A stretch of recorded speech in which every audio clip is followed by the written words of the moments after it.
हाय जोंनि बर' culture welfare autonomous council बे काउन्सिलखौ दाफुंनानै होनायाथ' माखासे सम बाबेनलांबाय नाथाय दासिमबो जोंनि गेजेराव दाखांनायनि उनाव इएमफोरनो जि आयदाफोरखौ बा डिपार्टमेन्टखौ जोङो रानना होनांगौ बा रानलायनांगौ बेखौ जोङो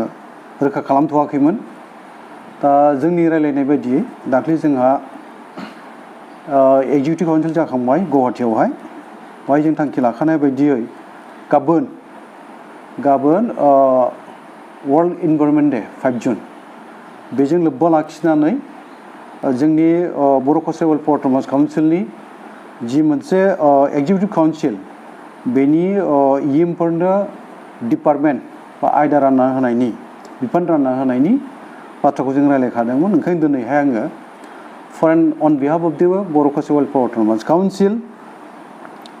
चिफ हिसाबै आङो दिनैहाय जोंनि इएमफोरनि डिपार्टमेन्टखौ एनाउन्स खालामनो थाखाय आवगायनाय जाहैबाय। दा गुबैयै आंनि आखायाव थानाय बा चिफनि आखायाव थानाय डिपार्टमेन्टफ्रा PWDआ थागोन। बेजों लोगोसे माखासे जायखौ एनाउन्स खालामनाय जानाय नङा बे डिपार्टमेन्टफ्रा थाजोबनाय जागोन। दा गुबैयै जोङो आरो सानै जोंनि चेयारमेन आरो डेपुटि चेयारमेन बिथांमोनखौ जोङो बुंनो थाङोबा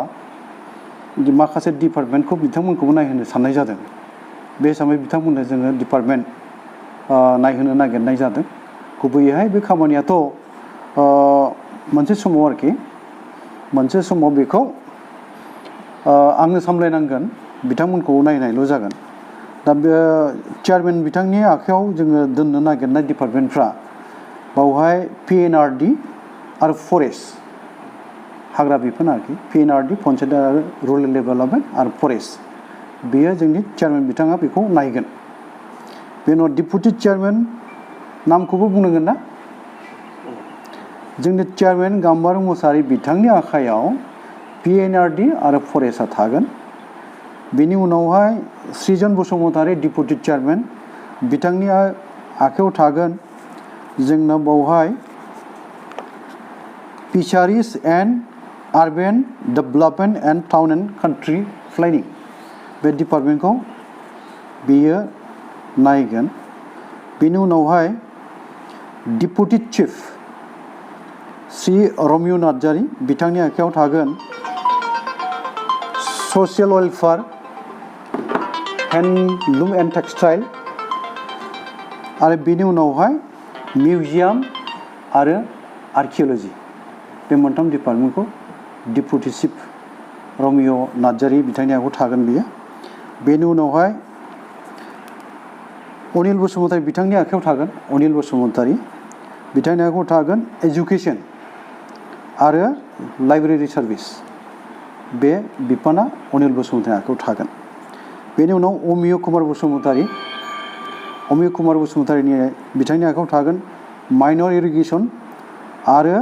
लेन्ड रेभिनिउ बे डिपार्टमेन्टआ अमिय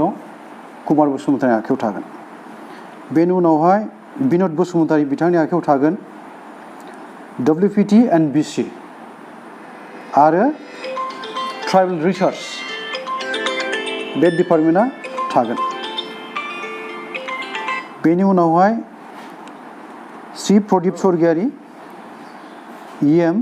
बिथांनि आखायाव थागोन एग्रिकालचार आरो मार्केट एन्ड फेयार्स बे डिपार्टमेन्टआ प्रदीप स्वर्गियारीनि आखायाव थागोन। बेनि उनावहाय प्रणब बर' EM बिथांनि आखायाव थागोन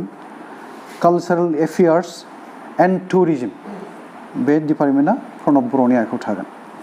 बेनि उनावहाय मथुरा बसुमतारी EM बिथांनि आखायाव थागोन एनिमेल हासबेन्ड्रि एन्ड भेटेरिनारि आरो लोगोसे कअपारेसन बे डिपार्टमेन्टआ थागोन। बेनि उनावहाय महिपाल बर' EM बिथांनि आखायाव थागोन water research and soil conservation. बेनि उनाव जयकान्त बर' EM बिथांनि आखायाव थागोन sports and youth welfare and widen measures बे डिपार्टमेन्टआ बिथाङा सामलायगोन बेखौ नायगोन बेनि उनाव दशरथ बर' EM बिथांनि आखायाव PHE पाब्लिक हेल्थ इन्जिनियारिं आरो बेजों लोगोसे फुड एन्ड सिभिल साप्लाइ बे मोननै बिफानखौ बिथाङा नायगोन बिनि उनाव श्री राजेश सरखि EM हाइलाकान्दिनिफ्राय बिथांनि आखायाव कटेज इन्डास्ट्रि आरो ट्रेन्सपर्ट बे मोननैया राजेश सरखि बिथांनि EM बिथांनि आखायाव थागोन दा जोंनि गेजेराव माखासे डिपार्टमेन्टखौ लानानै एसे गावबागाव मोजां मोननाय मन पसन्द बे डिपार्टमेन्टखौ मोननो बयबोथ' लुबैयो नाथाय जोंनि बर' कसारि वेलफेयार अट'नमास काउन्सिलाव गासै 34 डिपार्टमेन्ट दं आरोखि बे 34 डिपार्टमेन्टखौ जोङो जेला ब्रेकआप खालामलायो दा जोङो चिफनिफ्राय हमनानै जोंनि EMफोर आरो चेयारमेन आरो डेपुटि चेयारमेन गासैखौबो लानानै 14सा जाखायो दा 14सानि गेजेराव जेब्ला रानो गासै 28 डिपार्टमेन्ट थांखायो राननायाव आरो डेपुटि चिफजों मोनसे बारा होखानाय जादों बे हिसाबै 29 थांखाबाय 29 थांबायबा बेसेबां थाबावो 34 जानो थाखाय मोनबा थाबावो दा मोनबायाव ओरैनो फिसा माखासे डिपार्टमेन्ट नामा गोलावबाबो खामानियाव माखासे डिपार्टमेन्टफोर दङ जायखौ आथिखालनि काउन्सिलफ्राव खामानि मावनायाव एसेबां माने नोजोर गोनां बायदि नुवा आरोखि बे डिपार्टमेन्टफ्रा दं दा ओंखायनो बयहाबो गावबागाव चुइस थायो मोजां मोननाय थायो लुबैयो बे सैथो बाथ्रा नाथाय बयनिबो लुबैनायजों खारफाजोबनोबो हाया डिपार्टमेन्टआ आरो जिहेतुके अट'नमास काउन्सिल स्टेट एक्टनि आन्दाराव जि अट'नमास काउन्सिलखौ दानाय जादों बर' कसारि वेलफेयार अट'नमास काउन्सिलाव डिपार्टमेन्ट राननायनि जे हाबाफारि बे गोहोखौ चिफनि आखायाव होनायाव आङो बे पावारखौ बाहायनानै दिनै बेखौ एनाउन्स खालामनाय जाबाय आरोखि दा सोरहाबा एसे एनै माबा थानो हागौ खिन्थु बे गिदिर बाथ्रा नङा जि मोनसे खामानिफोरखौ जों मावलायलायगोन बयबो सावरायलायनानै मावखानांगोन आरो जोंनाव जेसेबां रां एल'केसनफोर फैगोन बेखौ जोंनि गेजेरावनो रायलायनानै डिसिसन लानानै ब्रेकआप खालामनानैनो जोङो रानलायनानै मावखानांगौ जायो आरो जि खामानिखौ मावगोन पाब्लिक इन्टारेस्टआवनो सुबुंनि मोजांनि थाखायनो जोंनि बर' रायजो राजानि मोजांनि थाखायनो जों मावखानांगोन गुबैयैहाय धुबुरीनिफ्राय तिनसुकिया सदियासिम जोङो जोंनि एरिया अपारेसना सेटेलाइट कनसेप्टआव जि जोङो मोनदोङो बर' कसारि अट'नमास काउन्सिल बेनि मावनो गोनां खामानिया जोंना गासै बुंनो थाङोबा दा 22 गं जिल्ला बे 22 गं जिल्लायाव रायजो जानाय बर'फोर न'खर गामि बेखौ नायनांगौआ जोंनि दा बिबान जानानै फैदों आरो बे मोनसे चेलेन्जिं खामानि दा जोङो नाजालांगोन आरो गोदानबो जाहैबाय आरो बाजेटआ रांखान्थिनि जि बाजेट बेखौ जुलाइआवसो हमनाय जागोन जुलाइ दानाव हमगोन बेनि उनावसो जोंनि काउन्सिलाव राङा हाबफैगोन दा जोङो खामानि मावनायनि जि मोनसे रां बाहायनानै बा मावनो बा जोङो स्किम लानांगौमोन बे स्किमखौ जों लानो हागोन खिन्थु दा जोङो खामानि मावहोथ'नायनि जि मोनसे माबा वार्ड अर्डारफोर नांगौ बे जाथ'नाय नङा आरोखि दा बयहाबो डिपार्टमेन्ट मोननायनि उनावहाय डिपार्टमेन्टखौ लानानै बिफानखौ लानानै बयहाबो सानखानाय थायो नालाय बबे खामानिखौ हमनांगोन धुबुरीयाव बबे गामिनि थाखाय मा हमनांगोन बबे ओनसोलनि थाखाय मा हमनांगोन बा बङाइगावआव ओजोंहाय बरपेटायाव आरो बिदिनो नलबारि कामरुप दरं आरो बिदिनो फैबाय जोंनाव नै लखिमपुर आरो जोंनि धेमाजि तिनसुकिया बेनि उनावहाय डिब्रुगड़ आरो शिबसागर गलाघाट आरो नगाव मरिगाव हजाय गुवाहाटी साउथ कामरुप गवालपारा बेफोर जिल्लानि थाखाय बयहाबो साननांगौ थाबाय मावनांगौ थाबाय सासे EMआ गावनि समस्तिनि बाथ्राल'सो साननानै दा खामानि मावनो हानाय नंला बेयो राइट फ्रम दा धुबुरी टु सदिया तिनसुकियासिम जोंनि बर' गामिफोर आरो बर' न'खरफोरनि मोजांनि थाखाय मा मावनानै होनो हायो बबेखौ मावोबा मोजां जागोन आरो जोङो जोंनि गांनाय उखैनाय जों जायखौ दाबि खालामनानै लाबोदों बा मोननाय जाबाय दिनैहाय बेफोरखौ मावफुंनायनि जि मोनसे हाबाफारि बेखौ जों लालांनो हासिगोन दा ओंखायनो डिपार्टमेन्टआ जाय जेखौ मोनबाय बेखौ सिनसियारलि मावगोन होननानै आंहा फोथायनाय दं जोंनि EM बिथांमोननि सायावहाय बिथांमोनहा मानोना मोनसे सोमावसारनायनि गेजेरजों फैनाय साफा दैदेनगिरिखा बयबो बुजिगौ मोनथिगौ बेखायनो बिबानखौ लानानै खामानि मावनायाव रावबो गोसो माने बायनाय नङा बा गोसो होसारनानै मावनानै जाफुंहोगोन बेखौ आंहा फोथायनाय थाबाय जिहेतु जों खोनाबाय थादों जे जोंनि नैबे अट'नमास काउन्सिलाव आरोबाव गोदानै जिएम एबा सोद्रोमाफोर सायख'बावगोन होननानै जों खोनादों जिहेतु थारैनो सायख'मारोब्ला माब्ला सायख'गोन आरो साबेसे सायख'गोन बिनि माबा फिननायाव बेखौसो आं बुंनांगोन साननाय दङ आरो जोङो नंगौ जोंनि बर' कसारि वेलफेयार अट'नमास काउन्सिलखौ आबुङै दाफुंनांगौब्ला बेथ' इन्ट्रिम काउन्सिल